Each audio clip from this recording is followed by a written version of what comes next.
So in my previous tutorial, I showed how to get no slide when you hit the ground, but how about just no slide in general? This is what people have been asking for, like, a way to enable. This will allow for a lot more precision in hard levels. How do you make it? Well, I'm not going to do a full tutorial of making it. I'm just going to show, like, briefly what's happening, and then I'll post a level on the server so you can copy and paste this in your level. And so that it doesn't interfere with anything, I'll make a version that has the IDs as, like, all of just, like, the max IDs. So to start with, we have an on-ground boolean, which is going to be a 1 or a 0. At the very start of the level, I'm setting it to a 1 because I'm assuming the character is on the ground when you start. Then we have when you jump, so it's using an event trigger, which basically checks if you've pushed the jump button. So when you jump, it will set this boolean to be false, so you're not on the ground anymore. And when you're not on the ground, I won't be applying these changes, because otherwise you'd be able to stop midair, which wouldn't make much sense. So then when you land, which again is using another event trigger with all of these landing things, it sets on ground to true. Then it also calls the remove slide function. So we not only want it to stop when you hit the ground, we want to also stop whenever you stop moving. So we're going to use stop moving, which again in the event trigger, there is left release and right release. Unfortunately, this does not work on mobile. I don't know why, but these specifically right release and left release do not work on mobile.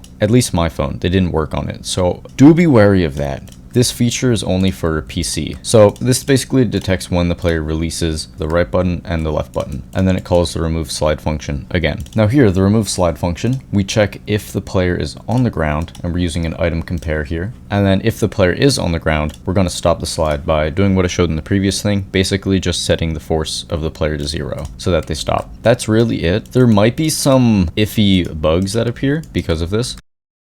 When you're jumping, it works, you can't stop midair, but when you're just falling off a block, you can stop midair. That's the only issue. But I mean, you could technically use that for some interesting gameplay stuff, but just be aware of that. The only way to really fix that is to do what I did in my Jump King recreation, where pretty much every surface is covered in collision blocks. See, the top of every surface has collision things to truly detect if you're on the ground. If you want to do that, be my guest. Probably you don't want to do that. Also, side note, I got the snow section working. So now there's wind physics. So if the wind is blowing to the side, you'll see you'll fly over to the side. Anyways, back to the tutorial. Alright, so here's the level. There's the ID. I will paste that ID in the description and the top comment. So yeah, feel free to copy this and use it in your levels.